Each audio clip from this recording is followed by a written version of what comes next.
मध्य प्रदेश में राहुल गांधी की भारत जोड़ो न्याय यात्रा में सॉफ्ट हिंदुत्व दिखेगा। राहुल की यात्रा में सनातनी परंपराओं की झलक दिखेगी। राहुल की न्याय यात्रा का वैदिक मंत्रोच्चार से स्वागत होगा। राहुल गांधी की यात्रा में संत पुजारी भी शामिल होंगे। प्रदेश कांग्रेस कमेटी ने ये जानकारी दी है। एमपी के मुरैना में प्रवेश करेगी राहुल की न्याय यात्रा। ये अपडेट आपको दे रहे हैं। कांग्रेस राहुल गांधी के नेतृत्व में लगातार भारत जोड़ो न्याय यात्रा निकाल रही है। इससे पहले भारत जोड़ो यात्रा निकाली गई और उसी तर्ज पर यह यात्रा देखी जा रही है।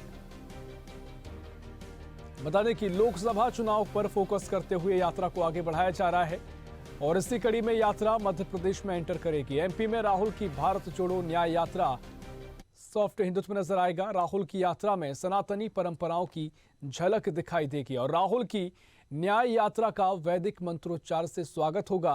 राहुल गांधी की यात्रा में संत पुजारी भी शामिल होंगे। प्रदेश कांग्रेस कमेटी ने जानकारी दी है और एमपी के मुरैना में यात्रा प्रवेश करेगी। और इसी खबर पर और भी जानकारी लेंगे। भोपाल से अनिरुद्ध सोनू हमारे साथ लाइव जुड़ गए हैं। अनिरुद्ध जी, आज कांग्रेस की भारत जोड़ो न्याय यात्रा मध्य प्रदेश में एंट्री करने जा रही है और साथ ही जिस तरीके से खबर सामने आई है कि यहां पर हिंदुत्व की झलक दिखाई देगी, क्या इस यात्रा को लेकर पूरी जानकारी है?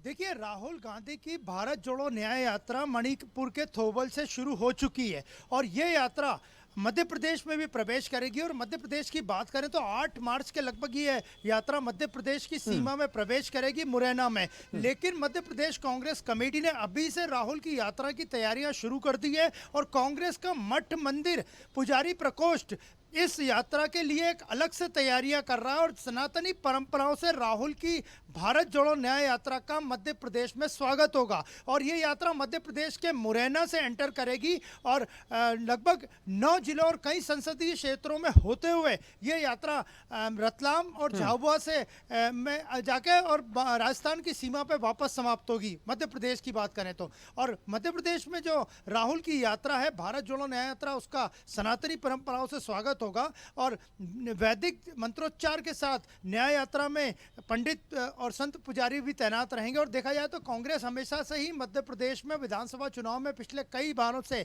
सॉफ्ट हिंदुत्व का सहारा ले रही है। हालांकि उसे ज्यादा सफलता नहीं मिली 2018 को छोड़ के, लेकिन इस बार भी राहुल गांधी की जो यात्रा 8 मार्च को एमपी में प्रवेश करेगी और ये 9 जिलों से गुजरेगी। कई संसदीय क्षेत्र शामिल रहेंगे। लगभग 700 किलोमीटर के लगभग ये मध्य प्रदेश में राहुल गांधी की भारत जोड़ो न्याय यात्रा रहेगी और इसमें सॉफ्ट हिंदुत्व का तड़का देखने को मिलेगा। और कांग्रेस के मठ मंदिर पुजारी प्रकोष्ठ ने पूरी तैयारियां कर ली हैं। हालांकि राहुल की यात्रा मध्य प्रदेश में पहुंचेगी उसमें अभी काफ़ी लंबा समय है, लेकिन तब तक ये यात्रा की सारी तैयारियां शुरू हो जाएगी और कांग्रेस की जो यात्रा है राहुल की, वो मध्य प्रदेश में पूरी सनातनी परंपराओं के रंग में रंगी हुई नजर आएगी।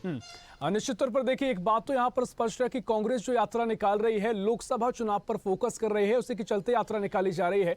लेकिन जिस तरीके से रामलला की प्राण प्रतिष्ठा में जाने से कांग्रेस ने जो न्योता था उसे स्वीकार कर दिया, अब मध्य प्रदेश में सॉफ्ट हिंदुत्व यहाँ पर नजर आएगा, तो कितना कुछ साधने की कोशिश यहाँ पर कांग्रेस करेगी? क्या इसका कुछ फायदा मिलेगा या फिर जिस तरीके से कांग्रेस ने राम मंदिर में जाने से जो न्योता दिया गया था स्वीकार कर दिया है, उसका नुकसान उनको यहाँ पर देखने को मिलेगा?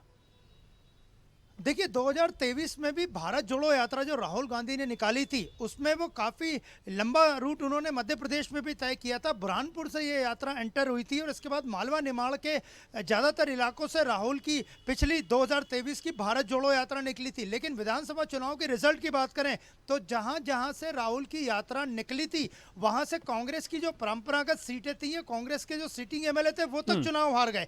तो इसका कितना फर्क पड़ेगा ये तो विधानसभा चुनाव के रिजल्ट से स्पष्ट हो गया। और इस बार भी राहुल की जो यात्रा मुरैना से 8 मार्च को लगभग प्रवेश करेगी वो काफ़ी ग्वालियर चंबल संभाग और मालवा के इलाकों से ही निकलेगी। और जिन जिन इलाकों से, जिन जिन जिलों से, जिन जिन लोकसभा क्षेत्रों से यह यात्रा निकलेगी वहां पे भारतीय जनता पार्टी का गढ़ है। सभी सांसद भारतीय जनता पार्टी के मौजूद हैं।